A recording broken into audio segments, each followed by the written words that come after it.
প্রিয় স্নেহের 2025 সালের নতুন বছরের দশম শ্রেণীর ছাত্রছাত্রী বন্ধুরা, আশা করি তোমরা সবাই ভালো আছো। আজ আমরা যে বিষয়টি নিয়ে আলোচনা করব দশম শ্রেণীর ফার্স্ট সামেটিভ অর্থাৎ প্রথম পর্যায়ক্রমিক মূল্যায়নের ইংলিশের কোশ্চেন পেপার নিয়ে। দেখো সরাসরি স্ক্রিনে কিন্তু আমরা দশম শ্রেণীর ফার্স্ট সামেটিভ অর্থাৎ প্রথম পর্যায়ক্রমিক মূল্যায়নের ইংলিশের কোশ্চেন পেপারটা দেখতে পাচ্ছ। ফুল মার্কস তোমাদের 40 আর সময় তোমাদের রয়েছে 1 ঘন্টা 30 মিনিট। দেখো প্রথমে তোমাদের একটা সিনের প্যাসেজ এখান থেকে কিন্তু প্রশ্ন করা হয়েছে, খুব ভালো করে তোমরা কিন্তু সিনের প্যাসেজটা পড়ে নেবে, তারপরেই কিন্তু প্রশ্নের উত্তরগুলো শুরু করবে। Read the passage above and answer the following question. প্রশ্নের মান রয়েছে 2 করে 2 গুণ 3 = 6।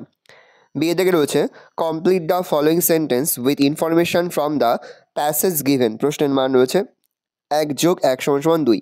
তারপরে দেখো 2 এর দাগে তোমাদের একটা পোয়েমের প্যাসেজ এখান থেকে কিন্তু প্রশ্ন করা হয়েছে, খুব ভালো করে তোমরা কিন্তু পোয়েমের প্যাসেজটা পড়ে নেবে, তারপরেই কিন্তু প্রশ্নের উত্তরগুলো শুরু করবে। দেখো প্রশ্ন রয়েছে answer the following question from the lines above. প্রশ্নের মান রয়েছে 2 করে 2 গুণ 2 = 4। তারপরে তোমাদের রয়েছে ট্রু ফলস। প্রশ্নের মান রয়েছে 1 করে 1 × 2 = 2। ট্রু ফলস লেখার পাশাপাশি তোমাদের কিন্তু সাপোর্টিং স্টেটমেন্টও কিন্তু লিখতে হবে, ভালো করে দেখে নাও। তারপরে দেখো তোমাদের একটা আনসিনের প্যাসেজ এখান থেকে কিন্তু প্রশ্ন করা হয়েছে, খুব ভালো করে তোমরা কিন্তু আনসিনের প্যাসেজটা পড়ে নেবে, তারপরে কিন্তু প্রশ্নের উত্তরগুলো শুরু করবে। Read the passage above and answer the following question. দেখো প্রথম প্রশ্নের মান রয়েছে 1, বাকি প্রশ্নের মান রয়েছে 2 করে। পরে তোমাদের রয়েছে write the correct alternatives to complete the following sentence. প্রশ্নের মান রয়েছে 1 করে 1 × 3 = 3। তারপরে দেখো তোমাদের গ্রামার থেকে প্রশ্ন করা হয়েছে, প্রথমে তোমাদের রয়েছে আর্টিকেল প্রিপোজিশন। প্রশ্নের মান রয়েছে 1 করে 1 × 3 = 3। পরে তোমাদের রয়েছে ডু অ্যাজ ডাইরেক্টেড, এখানে মোট তোমাদের 3টি প্রশ্ন দেওয়া রয়েছে, প্রশ্নের মান রয়েছে 1 করে 1 × 3 = 3। সি এর দাগে মোট তোমাদের 2টি প্রশ্ন দেওয়া রয়েছে, প্রশ্নের মান হাফ করে হাফ গুণ 2 = 1।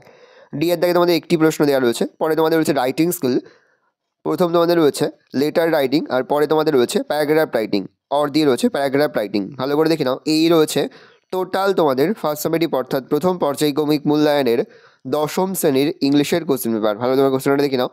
আশা করি ভিডিওটা ভালো লেগেছে। ভিডিওটা ভালো লাগলে ভিডিও লাইক করতে কিন্তু ভুলবে না। আমার চ্যানেল নতুন হওয়া লাল কালার সাবস্ক্রাইব প্রেস করে পাশে বেল আইকন প্রেস করে যখন নতুন কোনো ভিডিও আপলোড করি সবার ফার্স্ট নোটিফিকেশন তোমরা পেয়ে যাও। আর এই ভিডিওটি তোমার বন্ধু বান্ধবী আত্মীয়স্বজন সবার মধ্যে কিন্তু অনেক শেয়ার করে যেতে বছর দশম শ্রেণীতে পড়ছে। আমরা কিন্তু ইতিমধ্যে দশম শ্রেণীর প্রতি বিষয়ের সিলেবাস, প্রশ্নকার এবং নমুনা প্রশ্নপত্র কিন্তু আপলোড করে দিয়েছি। তোমরা যদি এখনও পর্যন্ত সেই ভিডিওগুলো না দেখে থাকো, ভিডিওগুলো কিন্তু তাড়াতাড়ি দেখে নাও। তোমাদের সকলকে জানাই আগাম পরীক্ষার অনেক শুভেচ্ছা এবং অভিনন্দন। আশা করি সকলের পরীক্ষায় খুব ভালো হবে। ভালো করে দেখে নাও কোশ্চেন পেপারটা।